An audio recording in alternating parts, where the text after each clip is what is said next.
Construction project practices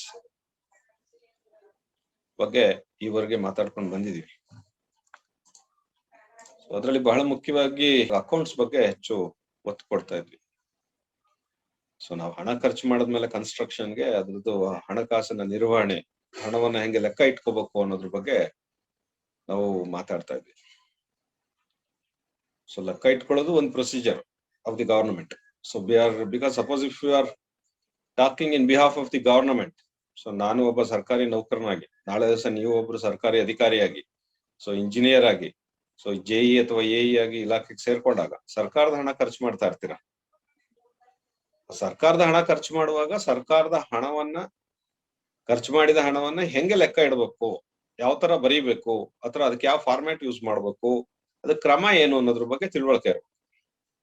ಅದು ಗೊತ್ತಿಲ್ಲ ಅಂತಂದ್ರೆ ಕೆಲ್ಸಕ್ಕೆ ಸೇರ್ಕೊಳ್ಳೋದೇ ಕಷ್ಟ ಆಗತ್ತೆ. ಅಂತಂದ್ರೆ because you are not supposed to face the competitive examinations, because in the competitive examinations before entering into the particular job with the government, so you have to pass through. So just to pass through the competitive examination, you should have the knowledge of all those things. Without having the knowledge, you cannot pass so examinations. So adrinda so namma aa examination yake namma ilake exam ne pass madak agalla. So adrinda idu ಬಹಳ ಮುಖ್ಯ. Accounts ಅಂದ್ರೆ ಏನು ಅನ್ನೋದ್ರ ಬಗ್ಗೆ ನೆನ್ನೆ ಮಾತಾಡ್ತಾ ಇದ್ದೆ. So ಅದನ್ನ ಬ್ರೀಫ್ ಮಾಡೋಣ, ಒಂದ್ಸರಿ ನೋಡೋಣ ಹೇಗೆ ಅನ್ನೋದ್ರ ಬಗ್ಗೆ. ಅದಕ್ಕಿಂತ ಮುಂಚೆ ಈ NMR ಅನ್ನೋದ್ರ ಬಗ್ಗೆ ನಾವು ಮಾತಾಡ್ತಾ ಇದ್ವಿ. NMR ಅನ್ನೋದ್ರ ಬಗ್ಗೆ ಮಾತಾಡುವಾಗ NMR ನ ಅಬ್ರಿವೇಟ್ ಮಾಡ್ಬಿಡ್ತಾನೆ ಎಕ್ಸಾಮಿನೇಷನ್ ಅಲ್ಲಿ. NMR ಅಂತ nominal master roll. Nominal master roll ನ ವಾಟ್ ಇಸ್ NMR ಅಂತ ಕೇಳ್ಬಿಡ್ತಾನೆ. ನೆನ್ನೆ ಅದನ್ನ ಅಬ್ರಿವೇಟ್ ಮಾಡ್ಲಿಲ್ಲ. ಸೊ ಹಂಗಾಗಿ NMR ಅಂತ ನಾಮಿನಲ್ ಮಾಸ್ಟರ್ ರೋಲ್. ಎಕ್ಸಾಮಿನೇಷನ್ ಅಲ್ಲಿ ರೈಟ್ ನೋಟ್ ಆನ್ NMR ಅಂತಾನೆ. NMR ಅಂದ್ರೆ ನಾಮಿನಲ್ ಮಾಸ್ಟರ್ ರೋಲ್ ಓದಿದ್ದೆ, ಸೊ ಅದು NMR ಅಂತ ಇದೆ ಅಂತಂದ್ರೆ NMR ಅಂದ್ರೆ ಏನು ಅಂತ ಗೊತ್ತಾಗ್ಲಿಲ್ಲ ಅಂತ ಹೇಳ್ಬಾರ್ದು. It's a nominal master roll. So ಹಾಗಾಗಿ ನಾವು ಅಕೌಂಟ್ಸ್ ಬಗ್ಗೆ ಹೆಚ್ಚು ಮಾತಾಡ್ತಾ ಇದ್ವಿ. ಅಕೌಂಟ್ಸ್ ಅಂತಂದ್ರೆ ಹಣಕಾಸಿನ ಲೆಕ್ಕಾಚಾರ. Because we have to spend to purchase or buy the resources which are required for the construction. ನಮ್ಮ ಕನ್ಸ್ಟ್ರಕ್ಷನ್ಗೆ ಏನೆಲ್ಲ ಸಂಪನ್ಮೂಲಗಳು ಬೇಕು ಅವೆಲ್ಲವನ್ನು ಖರೀದಿ ಮಾಡಬೇಕು, ಪಡ್ಕೋಬೇಕು ಅಂತ ಅಂದ್ರೆ ಹಣ ಕೊಡ್ಬೇಕು. ನಾವು ಹಣ ಕೊಡದೆ ಅವ್ಯಾವನು ಪಡ್ಕೊಳ್ಳಿಕ್ ಸಾಧ್ಯ ಇಲ್ಲ. ಸೊ ಹಾಗಾಗಿ ಕನ್ಸ್ಟ್ರಕ್ಷನ್ ರಿಸೋರ್ಸಸ್ ಅಂತ ಅಂದ್ರೆ ಜನರಲ್ ಆಗಿ ನಾವು ಉದ್ದಕ್ಕೂ ಮಾತಾಡ್ಕೊಂಡ್ ಬಂದಿದ್ವಿ ಕನ್ಸ್ಟ್ರಕ್ಷನ್ ಮ್ಯಾನೇಜ್ಮೆಂಟ್ ಸಬ್ಜೆಕ್ಟ್ ಅಲ್ಲಿ. ಸೊ ಹಣ ಇರ್ಬೋದು, ಹಣನೇ ತಗೋಬೇಕು ಅಂತಂದ್ರೆ ದುಡ್ಡಿಲ್ಲ ಅಂತಂದ್ರೆ ನಮ್ಮ ಹತ್ರ ಕನ್ಸ್ಟ್ರಕ್ಷನ್ ಹ್ಯಾಂಡಲ್ ಮಾಡಕ್ಕೆ ನಾವು ಸಾಲ ತರಬೇಕು, ಬ್ಯಾಂಕಿಂದನೋ ಅಥವಾ ಬೇರೆ ಯಾರಾದ್ರೂ ಕ್ಯಾಪಿಟಲಿಸ್ಟ್ ಯಾರಿದ್ದಾರೆ ಹಣಕಾಸು ಇಟ್ಕೊಂಡಿರೋ ಹತ್ರ ಸಾಲನ ರೂಪದಲ್ಲಿ ಅಥವಾ ಲೋನ್ ರೂಪದಲ್ಲಿ ಇಸ್ಕೋಬೇಕಾಗತ್ತೆ. ಸೊ ಹಣ ತರೋದು ಒಂದು ಕೆಲಸ ಅಂತಂದ್ರೆ that is the financial, will call it as before take up the project we are planning for the various resources. Planning ನೇ ಅದಕ್ಕೆ ಮಾಡೋದು. ಹಣ ಇಲ್ಲದೆ ಇದ್ರೆ ಹಣ ಎಲ್ಲಿಂದ ತರಬೇಕು ಅನ್ನೋದು ಈಗ ಈ ಸ್ಟೇಜ್ ಅಲ್ಲಿ ಕನ್ಸ್ಟ್ರಕ್ಷನ್ಗೆ ಸೈಟ್ಗೆ ಹೋಗ್ಬಿಟ್ಟು ಯೋಚನೆ ಮಾಡೋದಲ್ಲ, ಮೊದಲೇ ಯೋಚನೆ ಮಾಡಿರ್ತೀವಿ. ಸೊ ಹಂಗಾಗಿ ಫೈನಾನ್ಷಿಯಲ್ ಸ್ಟೇಟ್ಮೆಂಟ್ ಇರುತ್ತೆ. ಸೊ ಇನ್ನೊಬ್ರ ಹತ್ರ ಇಸ್ಕೊಂಬಂದ್ರೆ ಅದನ್ನ ಎಲ್ಲಿ ಬರೀಬೇಕು, ಲೋನ್ ರೂಪದಲ್ಲಿ ತಕೊಂಡಿದ್ರೆ ಅದನ್ನ ಎಲ್ಲಿ ಬರ್ಕೋಬೇಕು, ವಾಪಸ್ ಯಾವಾಗ ಕೊಡ್ಬೇಕು, ಇಂಟ್ರೆಸ್ಟ್ ಎಷ್ಟು ಬರ್ತಾ ಇದೆ, ಸೊ ಎಲ್ಲವನ್ನೂ ಕೂಡ ನಮ್ಗೆ ಗೊತ್ತಿರ್ಬೇಕು. ಹಣ ಪಡ್ಕೊಂಡ್ಮೇಲೆ ಅದಕ್ಕೆ ಇಂಟ್ರೆಸ್ಟ್ ಕೊಡ್ಬೇಕಾಗತ್ತೆ. ಸೊ ಹಾಗಾಗಿ ಸೊ ನಮ್ಮ ಅಕೌಂಟ್ಸ್ ಬಹಳ ಮುಖ್ಯ. ಸೊ ನಮ್ಮ ಕನ್ಸ್ಟ್ರಕ್ಷನ್ ರಿಸೋರ್ಸಸ್ ಅಲ್ಲಿ ಹಣನೇ ಇರ್ಬೋದು, ಮೆಟೀರಿಯಲ್ ಇರ್ಬೋದು, ಮ್ಯಾನ್ ಪವರ್ ಇರ್ಬೋದು, ಮಿಷನರೀಸ್ ಇರ್ಬೋದು, ಸೊ ಇವನ್ ಟೆಕ್ನಾಲಜಿ ಇರ್ಬೋದು. ಸೊ ಯಾವ ರೀತಿ ಉದಾಹರಣೆ, ಸೊ ವಾಟರ್ ಪ್ರೂಫಿಂಗ್ ಮಾಡ್ಬೇಕು. ಸೊ ನಮ್ಮ ಸ್ಲ್ಯಾಬಿಗೆ, RCC ರೂಫ್ ಸ್ಲ್ಯಾಬಿಗೆ ವಾಟರ್ ಪ್ರೂಫಿಂಗ್ ಮಾಡ್ಬೇಕು. ಸೊ ನಮಗೆ ಟೆಕ್ನಾಲಜಿ ಗೊತ್ತಿಲ್ಲ ಹೆಂಗ್ ವಾಟರ್ ಪ್ರೂಫಿಂಗ್ ಮಾಡ್ಬೇಕು ಅಂತ. ಸೊ ಕೆಮಿಕಲ್ ವಾಟರ್ ಪ್ರೂಫಿಂಗ್ ಮಾಡೋ for example. So are you knowing the technology of chemical proofing? No. So we have to buy it. So that is what you called as technology. So ಇಲ್ಲೋ ಈ ತರ there are different types of technologies we have to buy. ದುಡ್ಡು ಕೊಟ್ಟು ಹಣ ಕೊಟ್ಟು ಖರೀದಿ ಮಾಡ್ಕೋಬೇಕಾಗುತ್ತೆ. So ಆ ಟೆಕ್ನಾಲಜಿನ ಅವ್ರು ಹೇಳ್ಕೊಟ್ಟು ಸೈಟ್ ಡೆಮಾನ್ಸ್ಟ್ರೇಟ್ ಮಾಡಿ ಹೋಗ್ತಾರೆ. ಆ ಡೆಮಾನ್ಸ್ಟ್ರೇಟ್ ಮಾಡಿ ಹೋಗಿದ್ದಕ್ಕೆ ಸೊ ಅವ್ರಿಗೆ ಹಣ ಕೊಡ್ಬೇಕಾಗತ್ತೆ. That's what we called as technology. So ಹಾಗೇನೆ ಎಲ್ಲ ರಿಸೋರ್ಸಸ್ ಅನ್ನು ನಾವು ಖರೀದಿ ಮಾಡ್ಬೇಕು ಅಂತ ಗೊತ್ತಾಯ್ತು. ಸೊ ಕನ್ಸ್ಟ್ರಕ್ಷನ್ ರಿಸೋರ್ಸಸ್ಗೆ ನಾವು ಹಣ ಕೊಡ್ಲೇಬೇಕು ಖರೀದಿ ಮಾಡ್ಲಿಕ್ಕೆ ಅಂತ ಆಯ್ತು. ಅಂದ್ರೆ ಇಲ್ಲಿ construction totally we have a financial transaction. So ಆ ಫೈನಾನ್ಷಿಯಲ್ ಟ್ರಾನ್ಸಾಕ್ಷನ್ಗೆ we have to maintain accounts. Accounts ಅಂದ್ರೆ ಏನು? So what is the highlight of what do you mean by accounts? So it is the statement of receipts and expenditure, payments and expenditures. So payments ಮತ್ತೆ receipts, ನಮ್ಗೆ ಏನ್ ಬಂದಿದೆ ಏನ್ ಹೋಗಿದೆ, ನಾವ್ ಏನ್ ಖರ್ಚು ಮಾಡಿದ್ವಿ ಏನ್ ತಂದ್ವಿ. ನಾವು ಖರ್ಚು ಮಾಡಿರೋದೇ ಹಣ ಕೊಟ್ಟಿರೋದು ತರ್ಲಿಕ್ಕೆ ತಾನೆ. So why you have to spend money, we are going to spend money to buy something. So ಅದರಿಂದ ಏನ್ ಹಣ ಯಾತಕ್ ಕೊಟ್ವಿ, ಏನ್ ಸಿಕ್ತು ಅಥವಾ ಏನ್ ಖರೀದಿ ಮಾಡಿದ್ವಿ, ಮೆಟೀರಿಯಲ್ ಏನ್ ನಮಗ್ ಬಂತು. ಸೊ ಇವೆರಡನ್ನೂ ಕೂಡ ಸ್ಟೇಟ್ಮೆಂಟ್, ಏನ್ ನಮ್ಗ್ ಬಂತು, ಏನ್ ಹಣ ಕೊಟ್ವಿ. ಪೇಮೆಂಟ್ ಸೈಡ್ ಹಣ ಕೊಟ್ಟಿರೋದು, ಪೇಮೆಂಟ್ ಸೈಡ್ ನಮ್ಗ್ ಬಂದಿದ್ದೇನು ಮೆಟೀರಿಯಲ್ ಕೊಟ್ಟಿದ್ದಕ್ಕೆ ಬಂದಿದ್ದೇನು, ಇದನ್ನ ಲೆಕ್ಕ ಇಡಬೇಕು. ಆ ಲೆಕ್ಕಕ್ಕೇನೆ ಅಕೌಂಟ್ಸ್ ಅಂತ ಹೇಳೋದು, ಬೇರೆ ಇನ್ನೇನಿಲ್ಲ. Accounts is nothing but it's a statement of receipts and payments. ಏನ್ ಪಡ್ಕೊಂಡ್ವಿ, ಏನ್ ಕೊಟ್ವಿ, ಹಣ ಕೊಟ್ವಿ, ಪಡ್ಕೊಂಡಿದ್ ಬೇರೆ ಮೆಟೀರಿಯಲ್ ಇರ್ಬೋದು, ಲೇಬರ್ ಇರ್ಬೋದು, ಲೇಬರ್ ಪೇಮೆಂಟ್ ಮಾಡಿರ್ಬೋದು, ಹಣ ಕೊಟ್ಟಿದ್ದು ಲೇಬರ್ ಇರ್ಬೋದು, ಹಣ ಕೊಟ್ಟಿರ್ಬೋದು ಮೆಟೀರಿಯಲ್ ಖರೀದಿಗೆ ಇರ್ಬೋದು, ಹಣ ಕೊಟ್ಟಿದ್ದು ಮಿಷನರಿ ಹೈರ್ ಚಾರ್ಜಸ್ ಇರ್ಬೋದು, ಹಣ ಕೊಟ್ಟಿದ್ದು ಟೆಕ್ನಾಲಜಿ ಬೈ ಮಾಡಕ್ ಇರ್ಬೋದು, ಹಣ ಕೊಟ್ಟಿದ್ದು ಹಣನ ಬ್ಯಾಂಕ್ ಇಂದ ಸಾಲ ತಂದಿದ್ವಲ್ಲ ಅದಕ್ಕೆ ಬಡ್ಡಿ ಕಟ್ಟಕ್ ಇರ್ಬೋದು. ಸೊ ಯಾವ್ದಕ್ಕೂ ಒಂದು ಹಣ ಕೊಡ್ತಾ ಇರ್ತೀವಿ ನಾವು. ಸೊ ಹಣ ಏನಕ್ಕೆ ಕೊಟ್ಟಿದೀವಿ ಅಂತ ಹೇಳಿ ಪಟ್ಟಿ ಮಾಡ್ಬೇಕು. ಸೊ ಅದನ್ನೇ ಅಕೌಂಟ್ಸ್ ಅಂತ ಹೇಳೋದು, ಬೇರೆ ಏನೇನಿಲ್ಲ. Accounts is nothing but it's statements of payments and receipts. ನಾವು ಹಣ ಕೊಟ್ಟಿದ್ದಕ್ಕೆ ಏನ್ ತಗೊಂಡ್ವಿ, ಏನ್ ಸಿಕ್ತು ನಮ್ಗೆ ಅನ್ನೋದನ್ನ ಪಟ್ಟಿ ಮಾಡೋದು. ಪೇಮೆಂಟ್ ಅಂಡ್ ರೆಸಿಪ್ಟ್ಸ್, ನಾವು ಹಣ ಕೊಟ್ವಿ, ಏನೋ ಒಂದು ಪಡ್ಕೊಂಡ್ವಿ, ಅದು ಏನು ಅನ್ನೋದನ್ನ ನಾವು ನೋಡೋದಕ್ಕೆ ಅಥವಾ ಒಂದು ಪಟ್ಟಿ ಮಾಡೋದಕ್ಕೆ ಅಕೌಂಟ್ಸ್ ಅಂತ ಹೇಳ್ತೀವಿ, ಬೇರೆ ಇನ್ನೇನು ಇಲ್ಲ. So as simple as that. ಇದರಲ್ಲಿ ಕನ್ಸ್ಟ್ರಕ್ಷನ್ ಮ್ಯಾನೇಜ್ಮೆಂಟ್ ಅಲ್ಲಿ ಅಕೌಂಟ್ಸ್ ನೋಡ್ತೀವಿ. ಕನ್ಸ್ಟ್ರಕ್ಷನ್ ಮ್ಯಾನೇಜ್ಮೆಂಟ್ ಅಲ್ಲಿ ಅಕೌಂಟ್ಸ್ ನೋಡುವಾಗ as A private consultant as well as in the government. ನೀವು ಸರ್ಕಾರದಲ್ಲಿ ಕೆಲಸ ಮಾಡುವಾಗ ಯಾವ ರೀತಿ ಅಕೌಂಟ್ಸ್ ಮೇಂಟೈನ್ ಮಾಡ್ತೀಯಾ, ಪ್ರೈವೇಟ್ ಅಲ್ಲಿ ಇದ್ದಾಗ ಯಾವ ರೀತಿ ಅಕೌಂಟ್ಸ್ ಮೇಂಟೈನ್ ಮಾಡ್ತೀಯ ಅನ್ನೋದು ಇಂಪಾರ್ಟೆಂಟ್. ಎರಡೂ ಕಡೆ ಸೇಮ್, ಬೇರೆ ಏನ್ ಚೇಂಜಸ್ ಏನು ಆಗೋದಿಲ್ಲ. ಹಾಗಾಗಿ ನಮ್ಮಲ್ಲಿ ಪೇಮೆಂಟ್ ಮಾಡೋ ಉದ್ದೇಶ ಏನು, ಏನಾದ್ರು ಒಂದು ಖರೀದಿ ಮಾಡ್ಲಿಕ್ಕೆ, ರಿಸೋರ್ಸಸ್ ನ ಖರೀದಿ ಮಾಡಿ ನಾವು ಪೇಮೆಂಟ್ ಮಾಡ್ತಾ ಇರೋಂಥದ್ದು. ಕನ್ಸ್ಟ್ರಕ್ಷನ್ ರಿಸೋರ್ಸಸ್, ಮೆಟೀರಿಯಲ್ ಇರ್ಬೋದು, ಮ್ಯಾನ್ ಪವರ್ ಇರ್ಬೋದು, so what ever it may be the type of resources. But ಅದಕ್ಕೆ ನಾವು ಪೇಮೆಂಟ್ ಹೇಗ್ ಮಾಡ್ತೀವಿ, ಸೊ ಇಲ್ಲ ಹಣ ಡೈರೆಕ್ಟ್ ಆಗಿ ಕೊಡ್ತೀವಿ, ಇಲ್ಲ ಚೆಕ್ ರೂಪದಲ್ಲಿ ಕೊಡ್ತೀವಿ, ಇಲ್ಲ ನೆಟ್ ಬ್ಯಾಂಕಿಂಗ್ ಅಲ್ಲಿ ಇವತ್ತಿನ ಒಂದು ಮಾಡರ್ನ್ ಟ್ರೆಂಡ್ ಅಲ್ಲಿ. ಸೊ ಎಲ್ಲವನ್ನು ಕೂಡ ಕಂಪ್ಯೂಟರೈಸ್, ಗಣಕೀಕರಣ ಆಗಿರೋದ್ರಿಂದ ಅಥವಾ ಕಂಪ್ಯೂಟರೈಸ್ ಆಗಿರೋದ್ರಿಂದ ನೆಟ್ ಬ್ಯಾಂಕಿಂಗ್ ಕೂಡ ಮಾಡ್ತೀವಿ. ಸೊ 3 ಟ್ರ್ಯಾಕ್ ಅಲ್ಲೂ ಮಾಡ್ಬೋದು, ಅಥವಾ ಡಿ ಕಳಿಸ್ತೀವಿ. So there are different ways to pay. So ಯಾವ ರೂಪದಲ್ಲಿ ಪೇಮೆಂಟ್ ಮಾಡಿದ್ವಿ ಅದನ್ನ will call it as modes of payments. ಅದನ್ನ ಮೋಡ್ಸ್ ಆಫ್ ಪೇಮೆಂಟ್ಸ್ ಅಂತ ಹೇಳ್ತೀವಿ. ಖರೀದಿ ಮಾಡೋದಕ್ಕೆ ನಾವು ರಶೀತಿ ಇಟ್ಕೊಂತೀವಿ. ಸೊ ಹೀಗೆ, ಸೊ ಅದನ್ನ ನಾವು ಏನ್ ಖರೀದಿ ಮಾಡಿದ್ವಿ, ಏನ್ ಪೇಮೆಂಟ್ ಮಾಡಿದ್ವಿ, ಮತ್ತೆ ಏನ್ ಖರೀದಿ ಮಾಡಿದ್ವಿ, ಇವೆರಡು ಲೆಕ್ಕ. ಈ ಹಣ ಕೊಟ್ಟಿದ್ದು ಖರೀದಿ ಮಾಡ್ಲಿಕ್ಕೆ, ಅದಕ್ಕೆ ಒಂದು ರಶೀತಿ ಸಿಕ್ಕಿದೆ, ಮೆಟೀರಿಯಲ್ ಸಿಕ್ಕಿದೆ, ಮೆಟೀರಿಯಲ್ಗೆ ಅದಕ್ಕೆ ರಶೀತಿನೂ ಸಿಕ್ಕಿದೆ ನಮ್ಗೆ. ಸೊ ಮತ್ತೆ ಹಣ ಕೊಟ್ಟಿದ್ದಕ್ಕೆ, ಹಣ ಕೊಟ್ಟಿರುವಂತದ್ದು ಫೈನಾನ್ಷಿಯಲ್ ಟ್ರ್ಯಾಕ್ ಅಂತ ಅಂದ್ರೆ ಇದರ್ ಕ್ಯಾಶ್ ಅಲ್ಲಿ ಕೊಟ್ವಾ, ಚೆಕ್ ಅಲ್ಲಿ ಕೊಟ್ವಾ, ನೆಟ್ ಬ್ಯಾಂಕಿಂಗ್ ಮಾಡಿದ್ವಾ, ಏನು ನೆಫ್ಟ್ ಏನ್ ಮಾಡಿದ್ವಿ ನಾವು ಅನ್ನೋದ್ರ ಬಗ್ಗೆ ನಮಗ್ ಗೊತ್ತಿದೆ. ಸೊ ಇದನ್ನ ಒಂದು ಪುಸ್ತಕದಲ್ಲಿ ಬರ್ಕೋಬೇಕು. ಪುಸ್ತಕದಲ್ಲಿ ಬರೀಬೇಕು ಅಂತಂದ್ರೆ ಯಾವ ರೀತಿ ಬರೀಬೇಕು, ಒಂದು ಬುಕ್ ಅಲ್ಲಿ ಒಂದು ಬುಕ್ ತಗೊಂಡು, ಒಂದು ನೋಟ್ ಬುಕ್ ತಗೊಂಡು ಅದನ್ನ ಕ್ರೋನಾಲಜಿಕಲ್ ಆರ್ಡರ್ ಅಲ್ಲಿ ಬರೀಬೇಕು. ಕ್ರೋನಾಲಜಿಕಲ್ ಆರ್ಡರ್ ಅಂತ ಅಂದ್ರೆ date wise, time wise order ಅಲ್ಲೇ ಇರ್ಬೇಕು. ಸೊ ಆರ್ಡರ್ ಅಲ್ಲಿ ಬರೀವಿ, ಅದನ್ನ ಜರ್ನಲ್ ಅಂತೀವಿ. ಅದನ್ನ ಸಾಮಾನ್ಯವಾಗಿ ನಾವೇನಂತೀವಿ, ಜರ್ನಲ್ ಅಂತ ಕರಿತೀವಿ. ಜರ್ನಲ್ ಅಲ್ಲಿ ಏನ್ ನಾವ್ ಎಲ್ಲಿಂದ ಸಾಲ ತಂದ್ವಾ, ಸೊ ಇಲ್ಲ ಯಾವ್ದಾದ್ರು ಎಕ್ಸ್ಪೆಂಡಿಚರ್ ಇದೆಯಾ, ಖರ್ಚು ವೆಚ್ಚ ಇದೆಯಾ, ನಾವು ದಿನದಲ್ಲಿ ಖರ್ಚು ಮಾಡಿದ್ವಾ, ಪೇಮೆಂಟ್ ಮಾಡಿದ್ವಾ, ಯಾರಿಗಾರು ಏನಾದ್ರು ಸೇಲ್ ಮಾಡಿದ್ವಾ, ನಮ್ಗೆ ಸೇಲ್ ಮಾಡೋದ್ರಿಂದ ದುಡ್ಡು ಬಂತ. ಸೊ ಎಲ್ಲವನ್ನು ಕೂಡ ನಾವು ಅದೊಂದು ಬುಕ್ ಅಲ್ಲಿ ಬರಿತೀವಿ. ಕ್ರೋನಾಲಜಿಕಲ್ ಆರ್ಡರ್ ಅಂದ್ರೆ ಡೇಟ್ ವೈಸ್, ಟೈಮ್ ವೈಸ್ ಒಂದು ಆರ್ಡರ್ ಅಲ್ಲಿ ಸೀಕ್ವೆನ್ಸ್ ಅಲ್ಲಿ ಇರ್ಬೇಕು, ಒಂದಾದ್ಮೇಲೆ ಇರ್ಬೇಕು, ವ್ಯತ್ಯಾಸ ಮಾಡಬಾರ್ದು, ಮಿಕ್ಸ್ ಮಾಡಬಾರ್ದು. So we have to write it in order. ಅದನ್ನ ಕ್ರೋನಾಲಜಿಕಲ್ ಆರ್ಡರ್ ಅಂತಾರೆ. ಕ್ರೋನಾಲಜಿಕಲ್ ಆರ್ಡರ್ ಅಂತ ಅಂದ್ರೆ ಟೈಮು ಡೇಟ್ ವೈಸ್ ಅಂತ ಅಷ್ಟೇ, ಇನ್ನೇನಿಲ್ಲ. ಆ ಪರ್ಟಿಕ್ಯುಲರ್ ಟೈಮು ಮತ್ತೆ ಡೇಟ್ ಆ ವೈಸ್ ಅದನ್ನ ಆರ್ಡರ್ ಅಲ್ಲಿ ಬರ್ಕೊಳ್ಳೋದಕ್ಕೆ ಕ್ರೋನಾಲಜಿಕಲ್ ಆರ್ಡರ್ ಅಂತಾರೆ. ಸೊ ಹಾಗಾಗಿ ಜರ್ನಲ್ ಅಂತ ಅಂದ್ರೆ, so it's a book. So it's simple as that.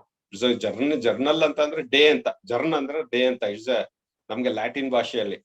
So ಹಾಗಾಗಿ journal means day to day ಅಂತ. ಆ ಡೇ ಟು ಡೇ ಪ್ರತಿನಿತ್ಯ ಏನ್ ಖರ್ಚು ಮಾಡ್ತೀವಿ ಅಥವಾ ವ್ಯವಹಾರ ಮಾಡ್ತೀವಿ, ಹಣಕಾಸು ವ್ಯವಹಾರ, ಅದನ್ನ ನಾವು ಆ ಪುಸ್ತಕದಲ್ಲಿ ಬರಿತಾ ಹೋಗ್ತೀವಿ. ಅದನ್ನ ಜರ್ನಲ್ ಅಂತ ಕರಿತೀವಿ ಅಷ್ಟೇ, ಇನ್ನೇನು ಇಲ್ಲ.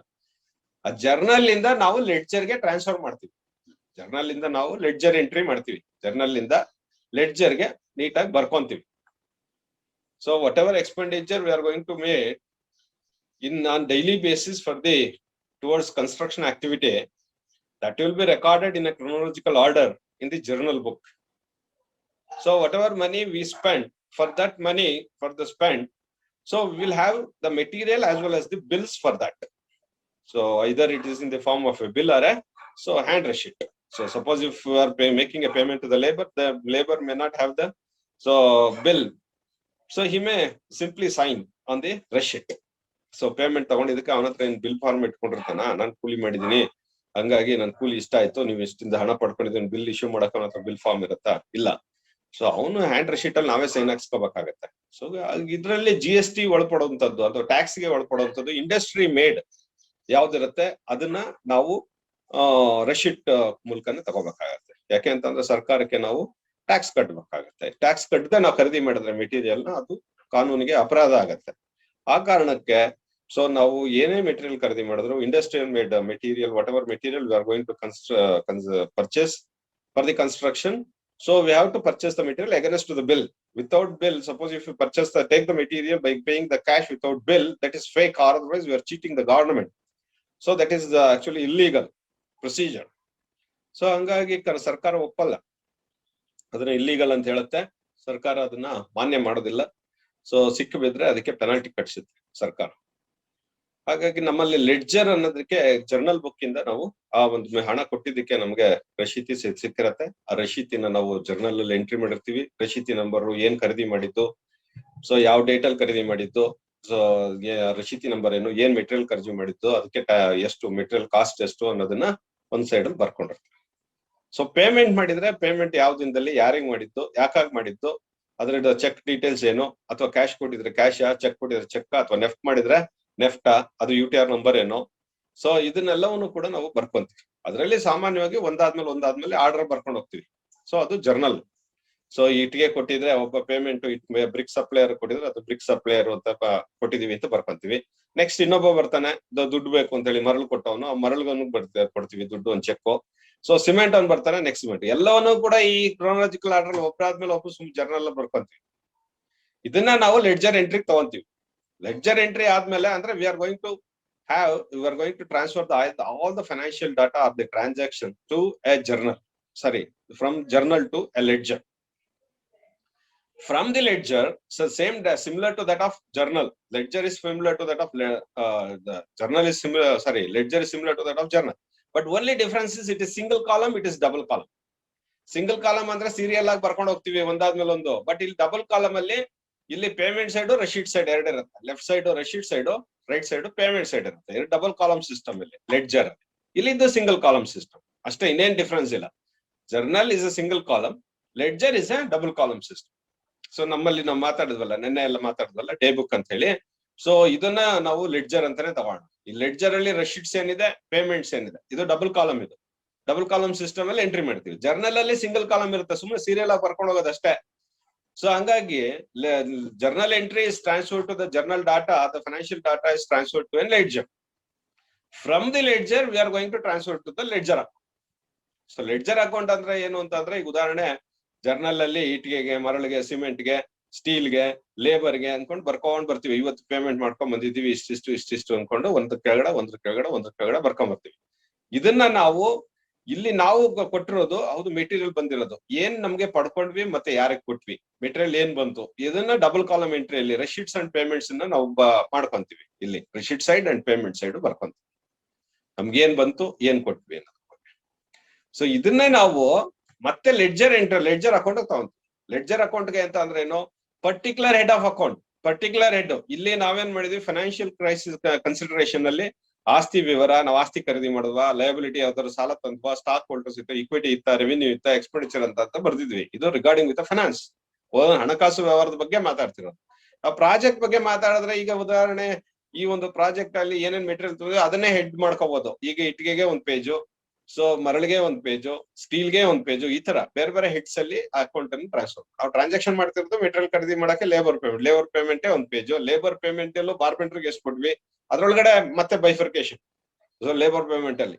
ಸೊ ಅದನ್ನ ಬೇರೆ ಬೇರೆ ಹೆಡ್ ಅಂತ ಕರಿತೀವಿ ಅಷ್ಟೇ, ಬೇರೆ ಇನ್ನೇನಿಲ್ಲ. ಹೆಡ್ಸ್ ಅಂತ ಅಂದ್ರೆ ಬೇರೆ ಬೇರೆ ಹೆಡ್ ಅಂದ್ರೆ ಲೇಬರ್ ಅನ್ನೋದೇ ಒಂದ್ ಹೆಡ್, ಸೊ ಮೆಟೀರಿಯಲ್ ಅನ್ನೋದೇ ಒಂದ್ head, so machinery hire charges ಅನ್ನೋದೇ ಒಂದ್ ಹೆಡ್. ಆ ಹೆಡ್ ಗೆ ಟ್ರಾನ್ಸ್ಫರ್ ಮಾಡೋದು, ಯಾವ್ದಕ್ ಖರ್ಚು ಮಾಡಿ, ಮೆಟೀರಿಯಲ್ ಖರೀದಿ ಖರ್ಚು ಮಾಡಿದ್ವಾ ಅದಕ್ಕೆ ಮೆಟೀರಿಯಲ್ ಟ್ರಾನ್ಸ್ಫರ್ ಮಾಡೋ, ಆ ಹೆಡ್ ಟ್ರಾನ್ಸ್ಫರ್ ಮಾಡೋ. ಸೊ ಲೇಬರ್ ಪೇ ಅದು ಇಲ್ಲಿಂದ ಲೆಡ್ಜರ್ ಅಕೌಂಟ್ ಬರುವಾಗ ಆಯಾ ಪರ್ಟಿಕ್ಯುಲರ್ ಹೆಡ್ ಟ್ರಾನ್ಸ್ಫರ್ ಮಾಡಿ. ಸೊ ಅದನ್ನ ನಾವು ಆಗ್ಲೇ ಹೇಳಿದಾಗೆ ಇದು particular head of accounts. So ಇದು ಲೆಡ್ಜರ್ ಎಂಟ್ರೀಸ್. ಸೊ ಈ ಲೆಡ್ಜರ್ ಎಂಟ್ರೀಸ್ ಫೈನಾನ್ಷಿಯಲ್ ಆಸ್ಪೆಕ್ಟ್ಸ್ ಅಲ್ಲಿ ಮಾತಾಡೋದಾದ್ರೆ assets, liabilities, stock, revenue, expenses ಅಂತ ಮಾತಾಡ್ತೀವಿ. ಅದನ್ನೇ ಪ್ರಾಜೆಕ್ಟ್ ಲೆಕ್ಕದಲ್ಲಿ ಮಾತಾಡೋದಾದ್ರೆ ಇದನ್ನ ಫಾರ್ ಎಕ್ಸಾಂಪಲ್ ಬ್ರಿಕ್ ಅನ್ನೋದೊಂದು ಹೆಡ್, ಸೊ ಸ್ಯಾಂಡ್ ಅನ್ನೋದೊಂದು ಹೆಡ್, ಸೊ ಅದೇ ತರ ಇದು ಮೆಟೀರಿಯಲ್ ಹೆಡ್, ಇದು ಮೆಟೀರಿಯಲ್ ಹೆಡ್ ಅನ್ಕೊಳ್ಳೋದು, ಇದು ಲೇಬರ್ ಹೆಡ್. ಅಂದ್ರೆ ಮೆಟೀರಿಯಲ್ ಹೆಡ್ ಕೆಳಗಡೆ ಸಬ್ ಹೆಡ್ಸ್ ಬರುತ್ತೆ. ಮೆಟೀರಿಯಲ್ ಹೆಡ್ ಕೆಳಗಡೆ ಬ್ರಿಕ್ಸ್, ಸ್ಯಾಂಡ್, ಸಿಮೆಂಟ್, ಸ್ಟೀಲ್ ಅಂತ ಬರುತ್ತೆ ಇದ್ರ ಕೆಳಗಡೆ. ಸೊ ಇದು ಲೇಬರ್ ಹೆಡ್ ಇದ್ರೆ ಲೇಬರ್ ಕೆಳಗಡೆ ಬೇರೆ ಬೇರೆ ಕ್ಯಾಟಗರಿ ಆಫ್ ಲೇಬರ್ಸ್ ಬರ್ತದೆ. ಸೊ ಅದೇ ರೀತಿ ಎಕ್ವಿಪ್ಮೆಂಟ್ ಹೆಡ್ ಬಂದಾಗ ಇದನ್ನ ಎಕ್ವಿಪ್ಮೆಂಟ್ ಹೈರ್ ಚಾರ್ಜಸ್ ಬಂದಾಗ JCB ತಗೊಂಡ್ಬಂದಿದ್ಯಾ, ಇಲ್ಲ ಕಾಂಕ್ರೀಟ್ ಮಿಕ್ಸರ್ ತಂದಿದ್ಯಾ, ಇಲ್ಲ ವೈಬ್ರೇಟರ್ ಏನ್ ಹೈರ್ ಮಾಡಿದ್ಯಾ, ಅದಕ್ಕೆ ಸಪರೇಟ್ ಹೆಡ್ ಬರುತ್ತೆ. ಸೊ ಅದೇ ತರ ನಮ್ಗೆ ಫೈನಾನ್ಸ್ ಹಣಕಾಸು ತಂದಿದ್ರೆ ಹಣಕಾಸನ್ನ ಎಲ್ಲಿಂದ ತಂದೆ, ಬ್ಯಾಂಕ್ ಇದ್ ತಂದ್ಯಾ, ಇಲ್ಲ ನಿಮ್ಗೆ ಪೇಮೆಂಟ್ ಆಯ್ತಾ, ಸೊ ಇಲ್ಲ ಎಕ್ಸ್ಪೆಂಡಿಚರ್ಸ್ ಇದ್ರೆ ಏನು ನಿಮ್ಗೆ ವೆಹಿಕಲ್ ಅಥವಾ ಬೇರೆ ಎಕ್ಸ್ಪೆನ್ಸಸ್, ಆಫೀಸ್ ಎಕ್ಸ್ಪೆನ್ಸಸ್ ಏನಾದ್ರು ಇತ್ತಾ, ಸೊ ಫೋನ್ ಬಿಲ್ ಕಟ್ದ್ಯಾ, ಕರೆಂಟ್ ಬಿಲ್ ಕಟ್ದ್ಯಾ, ಸೊ ರೆಂಟ್ ಕಟ್ದ್ಯಾ, ಏನ್ ಕಟ್ದ್ಯಾ, ಅದನ್ನ ಎಕ್ಸ್ಪೆನ್ಸಸ್ ಅಂತೀವಿ. ಈ ತರದ್ದೆಲ್ಲ ಪಟ್ಟಿ ಮಾಡ್ಕೋಬೇಕು. Either we have to go with the project or with the finance. So ಇದನ್ನ ಅಕೌಂಟ್ಸ್ ಅಲ್ಲಿ ಬರ್ದಿರುವಂತದ್ದು, ಅಕೌಂಟ್ಸ್ ಗೆ ಸಂಬಂಧಪಟ್ಟಿರುವಂತದ್ದು. ನಾವು ಖರ್ಚು ಮಾಡೋ ಹಣವನ್ನ ಯಾವ ರೀತಿ ನಾವು ಡಿವೈಡ್ ಮಾಡ್ಕೊಂತೀವಿ ಅಂತ ಅಕೌಂಟ್ಸ್ ಮ್ಯಾನರ್ಸ್ ಅಲ್ಲಿ ಹೇಳ್ತೀವಿ. ಇದು table is explanatory for the accounts. It's a similar table may be used for the project. So general ledger ಅಂತ ಅನ್ಬಿಟ್ಟು ಮೆಟೀರಿಯಲ್ ಹೆಡ್, ಇದನ್ನ ಬೇರೆ ಬೇರೆ ಹೆಡ್ಸ್ ಅಂತೀವಿ, ಹೆಡ್ ಆಫ್ ಅಕೌಂಟ್ಸ್ ಅಂತೀವಿ. ಮೆಟೀರಿಯಲ್ ಹೆಡ್ ಅಂತಾನೆ ಬರೀಬಹುದು. ಮೆಟೀರಿಯಲ್, ಲೇಬರ್, ಬೇರೆ ಬೇರೆ ಹೆಡ್ಸ್ ಬರೀಬಹುದು. ಇಲ್ಲಿ ಬರೀಬಾರ್ದು ಅಂತಿಲ್ಲ, ಅಸೆಟ್ಸ್ ಅಂತಾನೆ ಬರೀಬೇಕು ಅಂತ ಯಾವ ಕಾನೂನಲ್ಲೂ ಇಲ್ಲ. ಇದನ್ನ ನಾವು ಲೆಡ್ಜರ್ ಎಂಟ್ರಿ ಅಂದ್ರೆ ಏನು ಅಂತ ಕೇಳ್ತಾರೆ ಅಷ್ಟು ಬಿಟ್ರೆ, ನೀನು ಹೆಡ್ಸ್ ನ ತಗೊಂಡಿರೋದು ತಪ್ಪು ಅಂತ ಹೇಳಲ್ಲ. ನೀನ್ ಅಸೆಟ್ಸ್ ಅಂತ ಬರ್ದಿದ್ದೆ, ಬರ್ದ್ರೆ ಸರಿ, ಇಲ್ಲ ಮೆಟೀರಿಯಲ್ ಹೆಡ್ ಗಳನ್ನ ಬರ್ದಿದ್ಯಾ, ಮೆಟೀರಿಯಲ್ ಅಂತ ಬರ್ದ್ಮೇಲೆ ರಿಸೋರ್ಸಸ್ ಅದನ್ನೇ ಕಂಟಿನ್ಯೂ ಮಾಡ್ಬೇಕು. ಮೆಟೀರಿಯಲ್ ಅಂತ ಬರ್ದ್ಬಿಟ್ಟು ಲ್ಯಾಬಿಲಿಟಿ ಅಂತ ಬರೀಬಾರ್ದು. ಮೆಟೀರಿಯಲ್ ಆದ್ಮೇಲೆ ನೆಕ್ಸ್ಟ್ ಲೇಬರ್ ಆದ್ಮೇಲೆ ಫೈನಾನ್ಸ್, ಇದಕ್ಕೆ ಇದು ಮಿಷನರೀಸ್. ಸೊ ಏನ್ ರಿಸೋರ್ಸಸ್ ಇದೆ ಅದನ್ನ ಒಂದು ಹೆಡ್ ಮಾಡ್ಕೋಬೇಕು. ಅದ್ರ ಕೆಳಗಡೆ ಸಬ್ ಹೆಡ್ ಗಳು ಬರೀಬೇಕು. ಮೆಟೀರಿಯಲ್ ಅಂತ ಬರ್ದ್ಮೇಲೆ ಅದಕ್ಕೆ ಕೆಳಗಡೆ ಇನ್ನೊಂದು ಆರೋ ಹಾಕಿ, ಸೊ ಅಲ್ಲ ಸ್ಯಾಂಡ್ ಏನೇನ್ ಮೆಟೀರಿಯಲ್ ಖರೀದಿ ಮಾಡ್ತೀರಾ ಪ್ರಾಜೆಕ್ಟ್ ಅದನ್ನ ಬರೀಬೇಕು, ಅದು ಸಬ್ ಹೆಡ್ಸ್, ಅದನ್ನು ಕೂಡ ಬರೀಬಹುದು. ಸೊ ಹಾಗೆ ಇದನ್ನ ನಾವು ಲೆಡ್ಜರ್ ಅಕೌಂಟ್ ಅಲ್ಲಿ, ಲೆಡ್ಜರ್ ಇಂದ ಏನು ಫೈನಾನ್ಷಿಯಲ್ ಡಾಟಾ ಇದೆ, ಡೈಲಿ ಟ್ರಾನ್ಸಾಕ್ಷನ್ಸ್ ಏನಿದೆ ಅದು ಜರ್ನಲ್ ಇರುತ್ತೆ. ಅಲ್ಲಿಂದ ನಾವು ಲೆಡ್ಜರ್, ಇದು single column entry journal. So ಇದನ್ನ ಡಬಲ್ ಕಾಲಮ್ ಎಂಟ್ರಿ ತಗೊಂತೀವಿ. ಅಂದ್ರೆ ಪೇಮೆಂಟ್ ಸೈಡ್ ಮತ್ತೆ ರೆಸಿಟ್ ಸೈಡ್ ಅಂತ ಹೇಳಿ ನಾವು ತಗೊಂತೀವಿ. ಕೊಟ್ಟಿದ್ದು ಮತ್ತೆ ನಾವು ಹಣ ಕೊಟ್ಟಿದ್ದೆ ಯಾರಿಗೆ, ಮತ್ತೆ ನಮ್ಮ ಹಣದಿಂದ ಪಡ್ಕೊಂಡಿದ್ದೇನೋ ಅನ್ನೋದ್ರ ಬಗ್ಗೆ ವಿವರಣೆ ಇರುತ್ತೆ ಡಬಲ್ ಕಾಲಮ್ ಎಂಟ್ರಿಯಲ್ಲಿ. ಅದನ್ನ will call it is financial data. ಅದು ಎಕ್ಸಾಮಿನೇಷನ್ ಅಲ್ಲಿ ಎಕ್ಸರ್ಸೈಸ್ ಬರೀರಿ, ಯಾವ ತರ ಒಂದು ಮಾದರಿ ಬರೆದು ತೋರಿಸಿ ಅಂತ ಹೇಳಲ್ಲ. ಹೀಗಂದ್ರೆ ಏನು ಅಂತ ಕೇಳ್ತಾರೆ ಅಷ್ಟು ಬಿಟ್ರೆ, ಸೊ ನೀವು ಬರೆದು ತೋರಿಸಿ ಎಕ್ಸಾಂಪಲ್ ಕೊಡಿ ಅಂತ ಕೇಳಲ್ಲ. ಆ ಕಾರಣಕ್ಕಾಗಿ ನೀವು just simply explain it, what is this journal and journal ledger entry. Journal entry is a single column entry. Ledger entry is a double column entry. It has two sides. So that is what you called as ಒಂದು ಯಾವ್ದಪ್ಪ ನಮ್ಮಲ್ಲಿ ತೋರಿಸಿದಾಗೆ ಆಗ್ಲೇ. Okay, so it's a two column entry, that's all. ಇದನ್ನ ನಾವು ಮಾತಾಡಿದೀವಿ. Ledger accounts ಬಂದಾಗ it may be account, ಇದಕ್ಕೆ different books ಇರೋದು. Assets ಗೆ ಸಪರೇಟ್ ಬುಕ್ ಇರ್ಬೋದು, ಲಯಬಿಲಿಟೀಸ್ ಗೆ ಸಪರೇಟ್ ಬುಕ್ ಇರ್ಬೋದು, ಸ್ಟಾಕ್ ಇಕ್ವಿಟಿಗೆ ಸಪರೇಟ್ ಬುಕ್ ಇರೋದು, ರೆವಿನ್ಯೂಗೆ ಸಪರೇಟ್ ಬುಕ್ ಇರ್ಬೋದು, ಎಕ್ಸ್ಪೆನ್ಸಸ್ ಗೆ ಸಪರೇಟ್ ಬುಕ್ ಇರ್ಬೋದು. ಅದೇ ತರ ಮೆಟೀರಿಯಲ್ ಗೆ ಸಪರೇಟ್ ಬುಕ್ ಇರ್ಬೋದು. ಆ ಒಂದು ಪುಸ್ತಕದಲ್ಲಿ ಮೆಟೀರಿಯಲ್ ಅಂತ ಹೆಡ್ಡಿಂಗ್ ಕೆಳಗಡೆ ಬೇರೆ ಬೇರೆ ಮೆಟೀರಿಯಲ್ ಗಳು ಇರ್ಬೋದು, ಅದಕ್ಕೆ ಸಪರೇಟ್ ಸಬ್ ಹೆಡ್ಸ್ ಇರ್ತಾವೆ. ಅದೇ ರೀತಿ ನಾವು ಹಣವನ್ನ ಲೆಡ್ಜರ್ ಇಂದ ಲೆಡ್ಜರ್ ಅಕೌಂಟ್ಸ್ ಗೆ ಟ್ರಾನ್ಸ್ಫರ್ ಮಾಡ್ತೀವಿ. ಸೊ ಒಟ್ಟಿಗೆ ಈಗ ಪ್ರಾಜೆಕ್ಟ್ ಸ್ಟಾರ್ಟ್ ಆಗಿ ಒಂದು ತಿಂಗಳಾಗಿರುತ್ತೆ. ಆಗ ಎಷ್ಟು ಇಲ್ಲಿ ತನಕ ಎಷ್ಟು ಸಿಮೆಂಟ್ ಖರ್ಚಾಯ್ತು ಅಂತಂದ್ರೆ, ಆ ಸಿಮೆಂಟ್ ಹೆಡ್ ಅಲ್ಲಿ ಹೋದ್ರೆ ನಮ್ಗೆ ಗೊತ್ತಾಗುತ್ತೆ ಇಷ್ಟೇ ಸಿಮೆಂಟ್ ಖರ್ಚಾಯ್ತು. ಸೊ ಎಷ್ಟು ಬ್ರಿಕ್ಸ್ ತಂದಿದ್ವಿ ಅಂದ್ರೆ ಅಲ್ಲಿಗೆ ಹೋದ್ರೆ ಗೊತ್ತಾಗತ್ತೆ, ಆ ಹೆಡ್ ಹೋದ್ರೆ. ಅದರಿಂದ so this ledger account is very important, just to have the track over the finance as well as the resources. So ನಮ್ ಸಂಪನ್ಮೂಲಗಳ ಬಗ್ಗೆ ತಿಳುವಳಿಕೆ ಬೇಕು, ಆನ್ ಟೈಮ್, ಇಮಿಡಿಯೇಟ್. ಇಲ್ಲ ಅಂತಂದ್ರೆ ಬರೀ ಜರ್ನಲ್ ಅಲ್ಲಿ ಆದ್ರೆ ಆಯಾ ದಿನದಲ್ಲಿ ಇವತ್ತಿಷ್ಟು ತಂದಿದ್ವಿ, ನೆನ್ನೆ ಎಷ್ಟು ತಂದಿದ್ವಿ, ಸೀರಿಯಲ್ ಎಲ್ಲ ಹುಡ್ಕೊಂಡು ಕೂತ್ಕೋಬೇಕಾಗತ್ತೆ. ಅದೇ ಒಂದಿನ ಆಗತ್ತೆ ಪಟ್ಟಿ ಮಾಡೋ ಅಷ್ಟೊತ್ತಿಗೆ. ಬಟ್ ಈ ಜರ್ನಲ್ ಇಂದ ನಾವು ಲೆಡ್ಜರ್ ಟ್ರಾನ್ಸ್ಫರ್ ಮಾಡಿ ಲೆಡ್ಜರ್ ಇಂದ ಅಕೌಂಟ್ಸ್ ಮಾಡಿದ್ರೆ, ಲೆಡ್ಜರ್ ಅಕೌಂಟ್ ತಂದ್ಬಿಟ್ರೆ ಇಮಿಡಿಯೇಟ್ ಆಗಿ ತೆಗೆದು ನೋಡಿದ್ರೆ ಗೊತ್ತಾಗುತ್ತೆ. ಸೊ ಅದರಿಂದ ಟೈಮ್ ವೇಸ್ಟ್ ಆಗಲ್ಲ. So advantage. ಸೊ ಇದರಿಂದ we can reduce the time. So ಇದನ್ನ ನಾವು ಆಗ್ಲೇ ಹೇಳಿದ್ವಿ, ಲೆಡ್ಜರ್ ಅಕೌಂಟ್ಸ್ ಲೆಡ್ಜರ್ ಅಕೌಂಟ್ಸ್ ನಾವು ಮೇಂಟೈನ್ ಮಾಡುವಂತದ್ದು ನಾವು ಸಾಫ್ಟ್ವೇರ್ ಅಲ್ಲೂ ಕೂಡ ಮಾಡಬಹುದು. ಸೊ ಇದನ್ನ hard copy we have to write handwritten document, ledger account. So manually you have to maintain it. So otherwise you have to go use the software through the electronic media. So ಅದರಿಂದ ಇದನ್ನ ಕೂಡ software ಕೂಡ use ಮಾಡೋದಕ್ಕೆ ಬೇಕಾದ softwares ಇದೆ. Tally ಇರ್ಬೋದು, ಬೇರೆ ಬೇರೆ ಸಾಫ್ಟ್ವೇರ್ಸ್ ಇದಾವೆ. ಯಾವುದು ಬುಕ್ ಕೀಪಿಂಗ್ ಸಾಫ್ಟ್ವೇರ್ಸ್, ಇದನ್ನ ಬುಕ್ ಕೀಪಿಂಗ್ ಅಂತಾರೆ. ಸೊ ಬುಕ್ ಕೀಪಿಂಗ್ ಅಂದ್ರೆ ಇದೇ meaning, book keeping softwares. So ಅದನ್ನ will call it as day book ಅಂತಾರೆ. This is what you call as book keeping softwares, the account softwares in general. ಅದನ್ನ day book ಬಗ್ಗೆ ನಿಮ್ಗೆ ಗೊತ್ತಿದೆ. Day book has the two sides. So one is debit side, ಅನ್ನೋದು is credit side. So ಅಥವಾ so ನಮ್ಗೆ receipt side ಅಥವಾ payment side, ಇದು 2 page ಇರುತ್ತೆ. ಈ 2 ಕಡೆ ಸೇಮ್ ಕಾಲಮ್ಸ್ ಇರುತ್ತೆ. ಇದು ಬೇರೆ ಬೇರೆ ಸೈಡ್ ಕಾಲಮ್ಸ್ ಅಲ್ಲ. ಇದು ಬರೆಯುವಾಗ ಹಿಂಗೆ ಬರೀಬೇಕು ನೀವು. ಸೊ 2 ಕಾಲಮ್ ಹಿಂಗೆ ಹಾಕೊಂಡು, ಸೊ ಈ ಕಡೆ ರೆಸಿಟ್ ಸೈಡ್, ಪೇಮೆಂಟ್ ಸೈಡ್ ಅಂತ ಬರ್ದು, ಡೇಟು ಪರ್ಟಿಕ್ಯುಲರ್ಸ್. ಫೋಲಿಯೋ ಅಂತ ಅಂದ್ರೆ ಬಿಲ್ ನಂಬರ್ ಅಂತ ಅಷ್ಟೇ, ಬಿಲ್ ನಂಬರ್ ಅಂಡ್ ಡೇಟ್ ಅಂತ ಹೇಳಿ. ಸೊ ಎಷ್ಟು ಅಮೌಂಟ್, ಈಗ ಉದಾಹರಣೆ ಖರೀದಿ ಮಾಡಿದ್ರೆ ಉದಾಹರಣೆ ಡೇಟ್ ಇವತ್ತು 25ನೇ ತಾರೀಕು ಬ್ರಿಕ್ ನ ಖರೀದಿ ಮಾಡಿದ್ವಿ, 5,000 ಇಟ್ಗೆ ಖರೀದಿ ಮಾಡಿದ್ವಿ, ಈ ಬಿಲ್ ನಂಬರ್ ಅಲ್ಲಿ ಖರೀದಿ ಮಾಡಿದ್ವಿ, ಎಷ್ಟು ಅಮೌಂಟ್.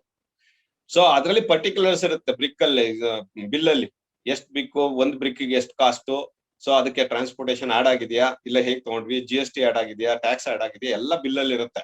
ಅದೆಲ್ಲ ಡೀಟೇಲ್ ಬೇಕಾಗಿಲ್ಲ, ಬಿಲ್ ನೋಡಿದ್ರೆ ಗೊತ್ತಾಗುತ್ತೆ. ಬಟ್ ಜಸ್ಟ್ ನಮ್ಗೆ ಎಷ್ಟು ಏನ್ ತಂದ್ವಿ, ಎಷ್ಟು ಖರ್ಚು ಮಾಡಿದ್ವಿ ಅನ್ನೋದು ಬೇಕು.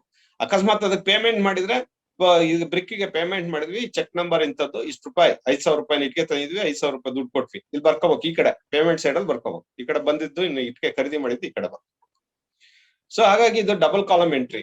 ಜರ್ನಲ್ ಆದ್ರೆ ಸಿಂಗಲ್ ಕಾಲಮ್, ಸುಮ್ಮನೆ ಸೀರಿಯಲ್ ಆಗಿ ಬರ್ಕೊಂಡ್ ಬರ್ತೀವಿ ಡೇಟ್ ವೈಸ್. ಅದ್ಯಾವ್ದು ಈ ಕಡೆ ಪೇಮೆಂಟ್ ನ ಮತ್ತೆ ಏನ್ ತಗೊಂಡ್ ಮೆಟೀರಿಯಲ್ ಬಂದಿದ್ದನ್ನ ಸಪರೇಟ್ ಮಾಡಲ್ಲ, ಒಂದು ಸುಮ್ಮನೆ ಆರ್ಡರ್ ಅಲ್ಲಿ ಬರ್ಕೊಂಡ್ ಬರ್ತೀವಿ. ಅದನ್ನ ಪೇಮೆಂಟ್ ಕೊಟ್ಟಿದ್ನು ಇಲ್ಲೇ ಬರ್ಕೊಂತೀವಿ, ಇಟ್ಗೆ ತಂದ್ ಬಂತು ನೆಕ್ಸ್ಟ್ ಲೈನ್ ಅಲ್ಲೇ ಪೇಮೆಂಟ್ ಕೊಟ್ವಿ ಅಂತ ಬರಿತೀವಿ. ಅದು ಸಿಂಗಲ್ ಕಾಲಮ್ ಎಂಟ್ರಿ. ಇದು ಡಬಲ್ ಕಾಲಮ್ ಎಂಟ್ರಿ. ಯಾವುದು ಇದು? ಲೆಡ್ಜರ್ ಇದು. ಸೊ ಈ ಲೆಡ್ಜರ್ ಇಂದ ಲೆಡ್ಜರ್ ಇದು general ledger account transfer. General ledger ಇಂದ ಲೆಡ್ಜರ್ ಅಕೌಂಟ್ಗೆ ಟ್ರಾನ್ಸ್ಫರ್ ಮಾಡ್ತೀವಿ, ಲೆಡ್ಜರ್ ಅಕೌಂಟ್ಗೆ ಟ್ರಾನ್ಸ್ಫರ್ ಮಾಡ್ತೀವಿ. Ledger account has different heads. ಅದಕ್ಕೆ ವಿ ಆರ್ ಗೋಯಿಂಗ್, ಅದನ್ನ ಪೋಸ್ಟಿಂಗ್ ಅಂತೀವಿ. ಟ್ರಾನ್ಸ್ಫರ್ ಮಾಡೋದನ್ನ financial data we are going to post every day financial transaction from general ledger to a particular head of accounts. So all the everyday financial transactions are recorded in the ledger is known as the journal entry. So again, financial into everyday financial entry ಏನಿದೆ, transactions ಏನಿದೆ, ಅದನ್ನ ನಾವು ಬರ್ಕೊಳ್ಳೋದಕ್ಕೆ ಒಂದು ledger ಅಲ್ಲಿ ಅಥವಾ ಒಂದು ಪುಸ್ತಕದಲ್ಲಿ ಬರೆಯೋದಕ್ಕೆ ನಾವು will call it is the financial journal entry ಅಂತ ಕರಿತೀವಿ. ಜರ್ನಲ್ ಎಂಟ್ರಿ ಇಂದ ಜರ್ನಲ್ ಲೆಡ್ಜರ್ ಟ್ರಾನ್ಸ್ಫರ್ ಆಗುತ್ತೆ, ಜರ್ನಲ್ ಲೆಡ್ಜರ್ ಇಂದ ಸೊ ಲೆಡ್ಜರ್ ಅಕೌಂಟ್ ತಗೊಂತೀವಿ. So this is how the accounts runs. So ಇದ್ರ ಬಗ್ಗೆ ನಮ್ಗೆ ಗೊತ್ತಿದೆ, ಇದನ್ನ ಎಕ್ಸಾಮಿನೇಷನ್ ಅಲ್ಲಿ ಕೇಳ್ತಾರೆ. ಲೆಡ್ಜರ್ ಅಂದ್ರೇನು, ಲೆಡ್ಜರ್ ಅಕೌಂಟ್ ಅಂದ್ರೆ ಏನು. ಬಟ್ ಸೊ ಇದು PWD ಅಕೌಂಟ್ಸ್ ಅಲ್ಲೂ ಕೂಡ ಇದೇ ತರ ಫೈನಾನ್ಷಿಯಲ್ ಸ್ಟೇಟ್ಮೆಂಟ್ ನಾವು ಮಾಡ್ಬೇಕಂದ್ರೆ PWD ಅಲ್ಲೂ ಕೂಡ ನಾವು ಬೇಕಂತಂದ್ರೆ, PWD is only the department which handles the construction of the government. So public works, ಆ ಗವರ್ನಮೆಂಟ್ ವರ್ಕ್ಸ್ ಮಾತಾಡ್ಬೇಕಾದ್ರೆ ಇದು PWD ಸ್ಟ್ರಕ್ಚರ್, ಇದು ಆರ್ಗನೈಸೇಷನ್. ಇಲ್ಲ ಆರ್ಗನೈಸೇಷನ್ ನಮಗ್ ಗೊತ್ತು, ಎಕ್ಸಿಕ್ಯೂಟಿವ್ ಇಂಜಿನಿಯರ್ ಯಾರಿದ್ದಾರೆ ಫೀಲ್ಡ್ ಲೆವೆಲ್ ಅಲ್ಲಿ AEs JEs ಇರ್ತಾರೆ, ಅವ್ರನ್ನ ಸೆಕ್ಷನ್ ಆಫೀಸರ್ಸ್ ಅಂತ ಕರೀತಾರೆ. ಸೊ ಅವ್ರ ಮೇಲ್ಪಟ್ಟು ನಮ್ಗೆ ಒಬ್ಬ ಸೆಕ್ಷನ್ ಆಫೀಸರ್ ಮೇಲ್ಪಟ್ಟು ಸೊ ಸಬ್ ಡಿವಿಷನಲ್ ಆಫೀಸರ್ಸ್ ಇರ್ತಾರೆ. ಸಬ್ ಡಿವಿಷನಲ್ ಆಫೀಸರ್ಸ್ ಮೇಲೆ ಎಕ್ಸಿಕ್ಯೂಟಿವ್ ಇಂಜಿನಿಯರ್ ಇರ್ತಾರೆ, ಎಕ್ಸಿಕ್ಯೂಟಿವ್ ಇಂಜಿನಿಯರ್ ಮೇಲೆ ಸೂಪರಿಂಟೆಂಡೆಂಟ್ ಇಂಜಿನಿಯರ್, ಅವ್ರ ಮೇಲೆ ಚೀಫ್ ಇಂಜಿನಿಯರ್, ಅವ್ರ ಮೇಲೆ ಗವರ್ನಮೆಂಟ್ ಅಂದ್ರೆ ಸೆಕ್ರೆಟರಿ ಆಫ್ ದಿ ಗವರ್ನಮೆಂಟ್ ಇರ್ತಾರೆ, ಅನ್ನೋದು chief secretary of the government ಅಥವಾ principal secretary of the government ಇರ್ತಾರೆ. PWD ನಾವು ಇರ್ತಾರೆ ಅನ್ನೋದ್ರ ಬಗ್ಗೆ ನಾವು ಮಾತಾಡ್ತೀವಿ. ಸೊ ಈಗ ಒಂದು ಆಫೀಸ್ ಅಂತ ಅಂದ್ರೆ, ಈಗ AEE ಆಫೀಸ್ ಅಂತ ಅಂದ್ರೆ ಅಲ್ಲಿ ಸೆಕ್ಷನ್ ಆಫೀಸರ್ ಇದ್ದಾರೆ. ಸೊ ಹಂಗಾದ್ರೆ ಹಣಕಾಸು ವ್ಯವಹಾರ ನೋಡ್ಕೊಳ್ಳೋಕು ಜನ ಇರ್ತಾರೆ. So for example executive engineer office, ಇವು ಎಕ್ಸಿಕ್ಯೂಟಿವ್ ಇಂಜಿನಿಯರ್ ಲೆವೆಲ್ ತನಕನೇ ಫೈನಾನ್ಷಿಯಲ್ ಟ್ರಾನ್ಸಾಕ್ಷನ್ ಇದೆ, ಇವ್ರ ಮೇಲೆ ಫೈನಾನ್ಷಿಯಲ್ ಟ್ರಾನ್ಸಾಕ್ಷನ್ ಇಲ್ಲ. ಸೊ ಸೂಪರಿಂಟೆಂಡೆಂಟ್ ಇಂಜಿನಿಯರ್ ಅಥವಾ ಚೀಫ್ ಇಂಜಿನಿಯರ್ ಇದ್ರು they don't have any cheque signing power. ಅವ್ರ ಹತ್ರ ಚೆಕ್ ಸೈನಿಂಗ್ ಪವರೇ ಇಲ್ಲ, ಚೆಕ್ ಸೈನ್ ಮಾಡೋದೇ ಇಲ್ಲ ಅವ್ರು ಯಾಕಂದ್ರೆ ಹಣಕಾಸು ಅವ್ರು ಕೊಡೋದೇ ಇಲ್ಲ ಯಾರಿಗೂ. ಸೊ ಹಾಗಾಗಿ ಸೊ ಇಲ್ಲಿ ಚೆಕ್ ಸೈನಿಂಗ್ ಪವರ್ ಇರುವಂತದ್ದು ಅಂದ್ರೆ, suppose if you want to make a payment to the contractor for the work done, so executive engineer is the supreme authority to issue the cheque or to make the payment to the contractor. SC he don't have any authority, even though he is a higher authority to an executive engineer, he don't have any financial power to make a payment to the contractor. So a chief engineer, even though chief engineer is higher authority to the executive engineer, he don't have any financial power. Executive engineer has the full financial power to issue the check to the contractor or to make the payment to the executed work to the contractor. So ಹಿಂಗ ಹಾಗಾಗಿ ಇಲ್ಲಿ ಏನಾಗುತ್ತೆ, so financial transaction ಅಂತ ಬಂದಾಗ ಈ ಆಫೀಸ್ಗಳಲ್ಲಿ ಹಣಕಾಸು ವ್ಯವಹಾರಗಳು ನಡೆಯುವಂತದ್ದು executive engineer office ಅಲ್ಲಿ, ಮತ್ತೆ AEE ಆಫೀಸ್ ಅಲ್ಲಿ, ಮತ್ತೆ AEs JEs ಹತ್ರ. ಈ ಮೂರು ಇಲ್ಲೇ, ಯಾಕಂದ್ರೆ ಹಣ ಓಡಾಡೋದೇ ಇಲ್ಲಿ 3 ಜನದ ಹತ್ರ, AEs JE, AEE and executive engineer. ಯಾಕೆ ಪೇಮೆಂಟ್ಸ್ ಎಲ್ಲ ಇಲ್ಲೇ ಇರುತ್ತೆ, ಸರ್ಕಾರದ ದುಡ್ಡನ್ನ ಇಲ್ಲೇ ಇವರೇ ಕೊಡೋದು, ಯಾರಿಗೆ ಕಾಂಟ್ರಾಕ್ಟರ್ಗೆ ಕೆಲಸ ಮಾಡಿದ್ರು. ಇಲ್ಲ ಡಿಪಾರ್ಟ್ಮೆಂಟ್ ವರ್ಕ್ ಅಂದ್ರೆ ಇವರೇ ಎಕ್ಸಿಕ್ಯೂಟ್ ಮಾಡ್ತಾರೆ. ಹಾಗೆ ಇವರು AEE ಆಫೀಸು ಅಥವಾ ಎಕ್ಸಿಕ್ಯೂಟಿವ್ ಇಂಜಿನಿಯರ್ ಆಫೀಸ್ ಅಂತ ಅಂದ್ರೆ 2 ಸೆಕ್ಷನ್ಸ್ ಇರುತ್ತೆ ಜನರಲ್ ಆಗಿ. ಒಂದು ಇಂಜಿನಿಯರಿಂಗ್ ಸೆಕ್ಷನ್, AEE ಆಫೀಸ್ ಅಂತ ಅಂದ್ರೆ ಇಂಜಿನಿಯರ್ಸು ಇರ್ತಾರೆ ಕೆಲಸ ನೋಡ್ಕೊಳ್ಳಿಕ್ಕೆ. ಸೊ ಮತ್ತೆ ಅಕೌಂಟ್ಸ್ ನೋಡ್ಕೊಳ್ಳಿಕ್ಕೆ ಅಕೌಂಟ್ ಸೆಕ್ಷನ್ ಇರುತ್ತೆ. ಸೊ ಇಂಜಿನಿಯರಿಂಗ್ ಸೆಕ್ಷನ್ ಅಲ್ಲಿ ಇಂಜಿನಿಯರ್ ಕೆಲಸಗಳನ್ನ ನೋಡ್ಕೊಂತಾರೆ, ಟೆಕ್ನಿಕಾಲಿಟಿ ಅವ್ರದ್ದೇನಿದ್ರು technical aspects of the work. So ಹಣಕಾಸು ವ್ಯವಹಾರ ನೋಡೋದಿಲ್ಲ ಅವರು, ಹಣ ತಗೊಂತಾರೆ, ಖರ್ಚು ಮಾಡ್ತಾರೆ, ಖರ್ಚು ಮಾಡಿದಕ್ಕೆ ರಶೀದಿ ಕೊಟ್ಬಿಡ್ತಾರೆ, ಅಷ್ಟೇ ಅವ್ರ ಕೆಲಸ. ಬಟ್ ಅಕೌಂಟ್ಸ್ ಅನ್ನ ಅದನ್ನ ಪುಸ್ತಕದಲ್ಲಿ ಬರ್ಕೊಳ್ಳುವಂಥದ್ದು ಮಾಡೋದೆಲ್ಲವನ್ನು ಕೂಡ ಈ ಅಕೌಂಟ್ಸ್ ಡಿಪಾರ್ಟ್ಮೆಂಟ್ ಮಾಡ್ಕೊಳತ್ತೆ, ಇಂಜಿನಿಯರ್ಸ್ ಮಾಡಲ್ಲ ಸಾಮಾನ್ಯವಾಗಿ. ಸೊ ಇಲ್ಲಿ ನಮ್ಮ ಒಂದು ಇಂಜಿನಿಯರಿಂಗ್ ಸೆಕ್ಷನ್ ಅಂತ ಅಂದ್ರೆ ಇಂಜಿನಿಯರೇ ಮಾಡ್ಬೇಕಾ ಸರ್ ಈ ಕೆಲಸನ ಅಂದ್ರೆ ನಾವು ಮಾಡಲ್ಲ. ಸೊ ಇಲ್ಲಿಗೆ ಅಕೌಂಟ್ಸ್ ಡಿಪಾರ್ಟ್ಮೆಂಟ್ ಇರೋದು. ಒಂದ್ ವೇಳೆ ನೀವು ನೀವೇ AEE ಆಗ್ಬಿಟ್ರೆ ಈ ಅಕೌಂಟ್ಸ್ ಡಿಪಾರ್ಟ್ಮೆಂಟ್ ಅವ್ರು ಏನ್ ಮಾಡಿದ್ರೆ ಅದನ್ನ ಚೆಕ್ ಮಾಡ್ಬೇಕಾಗತ್ತೆ. Suppose if you are appointed as AEE in the government directly, so after to become an direct post, AEE post ಗಳಿದೆ. ಅದರಲ್ಲಿ ಕರ್ನಾಟಕ ಇಂಜಿನಿಯರಿಂಗ್ ಸರ್ವಿಸಸ್ ಅಂತ ಹೇಳಿ ಎಕ್ಸಾಮಿನೇಷನ್ಸ್ ಆಗತ್ತೆ. ಇಂಜಿನಿಯರಿಂಗ್ ಆಗ್ಬೇಕು, ಅದಕ್ಕೆ ಪಾಲಿಟೆಕ್ನಿಕ್ ಲೆವೆಲ್ಗೆ ಆಗಲ್ಲ. ಸೊ ಆ ಟೈಮ್ ನಲ್ಲಿ ನೀವು ಡೈರೆಕ್ಟ್ ಆಗಿ ಎಕ್ಸಾಮ್ ಬರೋದು AEE ಆಗ್ಬೋದು, AE ಆಗ್ಬೇಕು ಅಂತಾನೂ ಇಲ್ಲ. ಆ ಟೈಮಲ್ಲಿ AEE ಆದ್ರೆ ಸೆಕ್ಷನ್ ಸಬ್ ಡಿವಿಷನಲ್ ಆಫೀಸರ್ ಆಗಿ ಡೈರೆಕ್ಟ್ ಆಗಿ ಅಪಾಯಿಂಟ್ ಆದ್ರೆ you should know the accounts. So accounts ಬಗ್ಗೆ ಹೆಚ್ಚು ಗೊತ್ತಿರ್ಬೇಕು ನಿಮ್ಗೆ, ಯಾಕಂದ್ರೆ ಅವ್ನು ಕ್ಯಾಶ್ ಬುಕ್ ಬರ್ಕೊಂಡ್ ಬರ್ತಾನೆ, ಸರಿಯಾಗಿ ಬರ್ದಿದಾನ ತಪ್ಪಾಗಿ ಬರ್ದಿದಾನ ಅನ್ನೋ ನಾಲೆಡ್ಜ್ ನಿಮ್ಗೆ ಇರ್ಬೇಕಾಗುತ್ತೆ, ಅದನ್ನ ಓದಕ್ ಗೊತ್ತಿರ್ಬೇಕು. ಸೊ ಸಾಮಾನ್ಯವಾಗಿ AEs or JEs are not going to record this financial this is cash book. So ನಾವೇನ್ ಕ್ಯಾಶ್ ಬುಕ್ ಅಥವಾ ಅಕೌಂಟ್ಸ್ ಮೇಂಟೆನೆನ್ಸ್ ಅಂತೀವಿ, ಇವ್ರು ಮಾಡಲ್ಲ AEs or JEs. ಬಟ್ ಅದಕ್ಕೇನೆ ಒಂದು ಸೆಕ್ಷನ್ ಇರುತ್ತೆ ಅಕೌಂಟ್ ಸೆಕ್ಷನ್ ಅಂತ ಹೇಳಿ, ಅವ್ರು ಮಾಡ್ತಾರೆ. ಬಟ್ ಏನೇ ಮಾಡಿದ್ರು ಸಹಿತ suppose if you are growing up or otherwise AEE ಇರಲ್ಲ, ನೀನ್ ಚಾರ್ಜ್ ಅಲ್ಲಿ ಇರ್ತೀಯ, ನಿನ್ಗೆ ನೋಡ್ಕೊಳಪ್ಪ AEE ಕೆಲಸನು ಅಂತ ಹೇಳ್ತಾರೆ. ಒಂದು ಯಾವತ್ತಾದ್ರೂ ಒಂದ್ ದಿವಸ ಏನೋ ಒಂದು AEE ಕಾರ್ಯನಿಮಿತ್ತ ಹೊರಗೋಗಿದ್ದಾರೆ, ಆ ಟೈಮ್ ನಲ್ಲಿ ನೀನು ಅಕೌಂಟ್ಸ್ ನ ನೋಡ್ಕೋಬೇಕಾಗತ್ತೆ. ಸೊ ಅದಕ್ಕೆ ನಾಲೆಡ್ಜ್ ಇರ್ಬೇಕು. ಸೊ ಹಾಗಾಗಿ ಇದನ್ನೆಲ್ಲ ಓದ್ಬೇಕು. ಸೊ ಇಲ್ಲ ಅಂತಂದ್ರೆ ನೀವು ಬರೆಯಲ್ಲ ಇದನ್ನ, ಈ ಪುಸ್ತಕನ ಅಕೌಂಟ್ಸ್ ಡಿಪಾರ್ಟ್ಮೆಂಟ್ ಅಲ್ಲಿ ಅಕೌಂಟ್ಸ್ ಹೆಡ್ ಇರ್ತಾರೆ, ಅವ್ರು ಬರೀತಾರೆ. ಸೊ ಹಾಗಾಗಿ ನಾವು ಗವರ್ನಮೆಂಟ್ ಡಿಪಾರ್ಟ್ಮೆಂಟ್ ಅಲ್ಲಿ ಅದು PWD ಅಲ್ಲಿ ಎನಿ ಅದರ್ ಡಿಪಾರ್ಟ್ಮೆಂಟ್, PWD ಅಂತಲ್ಲ ಎಲ್ಲಾ ಡಿಪಾರ್ಟ್ಮೆಂಟ್ ಅಲ್ಲೂ ಕ್ಯಾಶ್ ಬುಕ್ ಮೇಂಟೈನ್ ಮಾಡ್ತಾರೆ. ಸರ್ಕಾರಿ ಇಲಾಖೆ ಅಂದ್ಮೇಲೆ ಹಣಕಾಸು ವ್ಯವಹಾರ ಇರುತ್ತೆ. ಹಣಕಾಸು ವ್ಯವಹಾರ ಅಂತ ಯಾವಾಗ ಬರುತ್ತೆ ಅವಾಗ ಕ್ಯಾಶ್ ಬುಕ್ ಅನ್ನ ಮೇಂಟೈನ್ ಮಾಡ್ಲೇಬೇಕು. ಏನ್ ಸರ್ ಕ್ಯಾಶ್ ಬುಕ್ ಅನ್ನ PWD ಮಾತ್ರ ಮೇಂಟೈನ್ ಮಾಡೋದ, ನಮ್ ಪಾಲಿಟೆಕ್ನಿಕ್ ಮೇಂಟೈನ್ ಮಾಡ್ತಿಲ್ವಾ ಅಂತಂದ್ರೆ ನಮ್ ಪಾಲಿಟೆಕ್ನಿಕ್ ನಲ್ಲೂ ಮೇಂಟೈನ್ ಮಾಡ್ತಾ ಇದ್ವಿ. ಸೊ ಕ್ಯಾಶ್ ಬುಕ್ ಅನ್ನೋದು ಬರುವಾಗ ಏನ್ ಲೆಕ್ಕಾಚಾರ ಬರುತ್ತೆ, ಸೊ ಯಾವ್ದು ಹಣ ನಮಗ್ ಬಂತು, ನಾವ್ ಯಾರಿಗೆ ಕೊಟ್ವಿ, ಅಥವಾ ನಾವು ಸರ್ಕಾರದಿಂದ ಬಂದಂತ ಹಣ ಏನು, ನಾವ್ ಏನ್ ಪೇಮೆಂಟ್ ಮಾಡಿದ್ವಿ, ಏನ್ ತಗೊಂಡ್ವಿ, ಯಾತಕ್ ಖರ್ಚು ಮಾಡಿದ್ವಿ ಅನ್ನೋ ಲೆಕ್ಕಾಚಾರನ ಬರೀಬೇಕಾಗತ್ತೆ ಪುಸ್ತಕದಲ್ಲಿ. ಅದನ್ನೇ ಕ್ಯಾಶ್ ಬುಕ್ ಅನ್ನೋದು. ಸೊ ಅದನ್ನ ಆಡಿಟ್ ಆಗತ್ತೆ ಎವ್ರಿ ಇಯರ್, ನಾವು ತಗೊಂಡಿರುವಂತ ಹಣ, ಖರ್ಚು ಮಾಡಿರುವಂತ ಹಣ ಸರಿಯಾದ ರೂಪದಲ್ಲಿ ಇದೆಯಾ ಅಂತ ಹೇಳಿ ಗವರ್ನಮೆಂಟ್ ಚೆಕ್ ಮಾಡುತ್ತೆ ಈ ಬುಕ್ ಇಟ್ಕೊಂಡು. ಸೊ ಅದಕ್ಕಾಗಿ cash book is very important. Account maintenance in PWD ಅಂತ ಅಂದಾಗ ಮುಖ್ಯವಾಗಿ ಬರುವಂತದ್ದೇ ಕ್ಯಾಶ್ ಬುಕ್. ಅದಕ್ಕೆ right note on cash book ಅಂತ ಕೇಳ್ತಾರೆ. So right note on account maintenance in PWD ಅಂತಾನು ಕೇಳ್ಬೋದು. ಸೊ ಕ್ಯಾಶ್ ಬುಕ್ ಅಥವಾ ಕ್ಯಾಶ್ ಲೆಡ್ಜರ್ ಅಂತಾನು ಹೇಳ್ಬೋದು. ಅದಕ್ಕೆ ಇದನ್ನ ಈ ಡಾಕ್ಯುಮೆಂಟ್ ಅನ್ನೋದು ಇಂಪಾರ್ಟೆಂಟ್ ಡಾಕ್ಯುಮೆಂಟ್ ಯಾವ್ದಕ್ಕೆ, ಅಕೌಂಟ್ಸ್ಗೆ. ಅಕೌಂಟ್ಸ್ ಅಂದ್ರೆ ಏನು, ಎಕ್ಸ್ಪೆಂಡಿಚರ್ ಮತ್ತೆ ರೆಸಿಟ್ ಸ್ಟೇಟ್ಮೆಂಟ್ ಅಷ್ಟೇ, ಅದನ್ನ ಅಕೌಂಟ್ಸ್ ಅಂತೀವಿ. It's an important account records. So ಇದೇ ರೆಕಾರ್ಡ್. ಸೊ ಫಾರ್ಮ್ಯಾಟ್ ಇದು. ಇದೇ ತರ ಸುಮಾರು ಪೇಜ್ಗಳಿರುತ್ತೆ ಒಂದು ಪುಸ್ತಕದಲ್ಲಿ. 100 ಪೇಜ್ ಇರುತ್ತೆ. ಸೊ ಒಂದ್ ಪೇಜ್ ಅಲ್ಲಿ 2 ಫೇಸ್ ಇರುತ್ತೆ, ಎರಡು ಸೈಡ್ ಇರುತ್ತೆ. ಒಂದು ರೆಸಿಟ್ ಸೈಡ್, ಇನ್ನೊಂದು ಪೇಮೆಂಟ್ ಸೈಡ್ ಇರುತ್ತೆ. ಪುಸ್ತಕ ಅಂತ ಅಂದಾಗ ಪುಸ್ತಕ ಓಪನ್ ಮಾಡಿದ್ರೆ 2 ಭಾಗ ಮತ್ತೆ ಬಲಭಾಗ. So left side will call it as receipt side. So see this arrow. So receipt side ಮತ್ತೆ ಬಲಭಾಗನ ನಾವು ಪೇಮೆಂಟ್ ಸೈಡ್ ಅಂತ ಕರಿತೀವಿ. ರೆಸಿಟ್ ಸೈಡ್ ಪೇಮೆಂಟ್ ಸೈಡ್ ಅಲ್ಲಿ ನಿಮ್ಗೆ ಗೊತ್ತಿದೆ ಎಂಟ್ರಿ ಮಾಡೋದು ಹೇಗೆ, ಅಥವಾ ರೆಸಿಟ್ಸ್ ಅಂದ್ರೆ ಏನು, ಪೇಮೆಂಟ್ ಸೈಡ್ ಅಂತ ಹಣ ಕೊಟ್ಟಿದ್ದಕ್ಕೆ ಪೇಮೆಂಟ್ಸ್ ಅಂತೀವಿ, ಏನಾರು ತಗೊಂಡಿದ್ದಕ್ಕೆ ಹಣ ಕೊಟ್ಟು ಖರೀದಿ ಮಾಡಿದಕ್ಕೆ ಏನ್ ತಂದ್ವಿ ಅದಕ್ಕೆ ರೆಸಿಟ್ ಸೈಡ್ ಅಂತೀವಿ ಅಷ್ಟೇ. ಸೊ ಇದನ್ನ ಎಂಟ್ರಿ ಮಾಡ್ಬೇಕು. ಇದಕ್ಕೆ ಎಕ್ಸರ್ಸೈಸ್ ಕೇಳಲ್ಲ, ಆಗ್ಲೇ ಹೇಳಿದ್ದೀನಿ ನಾನು. ಎಕ್ಸರ್ಸೈಸ್ ಈಗ ಒಂದು ಉದಾಹರಣೆ, ಸಿಮೆಂಟ್ ಖರೀದಿ ಮಾಡಿದ್ವಿ, ಎಂಟ್ರಿ ಮಾಡೋದು ಹೆಂಗೆ ತೋರಿಸಿ ಅಂತೆಲ್ಲ ಕೇಳಲ್ಲ. ಇರುತ್ತೆ, ಈ ತರ ಕಾಲಮ್ಸ್ ಇರುತ್ತೆ, ಇದನ್ನ ಉಪಯೋಗಿಸ್ತೀವಿ ಅಂತ ಅಷ್ಟು ಬರೆದ್ರೆ ಸಾಕು. ಸೊ ಹಾಗಾಗಿ ಈಗ ಒಂದು ಇದನ್ನ ನಾವು ಯಾವ್ದು ಕ್ಯಾಶ್ ಬುಕ್ ಅಂದ್ರೆ ಏನು ಅಂತ ಕೇಳ್ತಾರೆ. ಕ್ಯಾಶ್ ಬುಕ್ ಅಂದ್ರೆ ಏನು, ಇದೊಂದು ಪುಸ್ತಕ, ಇದ್ರಲ್ಲಿ ಎಲ್ಲಾ ಹಣಕಾಸು ವ್ಯವಹಾರ ಬರೆದಿತ್ವಿ, ಅದರಿಂದ ಇದು ಇಂಪಾರ್ಟೆಂಟ್ ಪುಸ್ತಕ ಅಷ್ಟೇ, ಇನ್ನೇನಿಲ್ಲ. So it is an important document, it's an important account record. So in the division it is maintained in the, ಯಾಕೆ ಫೈನಾನ್ಷಿಯಲ್ ಟ್ರಾನ್ಸಾಕ್ಷನ್ ಆಗೋದು AEE ಆಫೀಸ್ ಅಲ್ಲಿ, ಎಕ್ಸಿಕ್ಯೂಟಿವ್ ಇಂಜಿನಿಯರ್ ಆಫೀಸ್ ಅಲ್ಲಿ. Therefore it is maintained in the sub division as well as in the division. Division ಅಲ್ಲೂ maintain ಮಾಡ್ತಾರೆ, sub division ಅಲ್ಲೂ maintain ಮಾಡ್ತಾರೆ. ಕೆಲವು ಹಣನ ಡಿವಿಷನ್ ಇಂದ ಸಬ್ ಡಿವಿಷನ್ ಕೊಡ್ತಾರೆ ತಗೊಳ್ರಪ್ಪ ಅಂತ. ಆ ಟೈಮ್ ನಲ್ಲಿ ಹಣಕಾಸನ್ನ AEE ಖರ್ಚು ಮಾಡ್ತಾರೆ. ಖರ್ಚು ಮಾಡಿದಾಗ ಇವರು ಅಕೌಂಟ್ಸ್ ಮೇಂಟೈನ್ ಮಾಡ್ಬೇಕು. ಎಕ್ಸಿಕ್ಯೂಟಿವ್ ಇಂಜಿನಿಯರ್ ಅವ್ರ ಸರ್ಕಾರದಿಂದ ಹಣ ಇವ್ರಿಗೆ ಬರುತ್ತೆ, ಅದ್ರಿಂದ ಇವರು ಅಕೌಂಟ್ಸ್ ಮೇಂಟೈನ್ ಮಾಡ್ಬೇಕು. ಇಬ್ರು ಕ್ಯಾಶ್ ಬುಕ್ ಮೇಂಟೈನ್ ಮಾಡ್ತಾರೆ.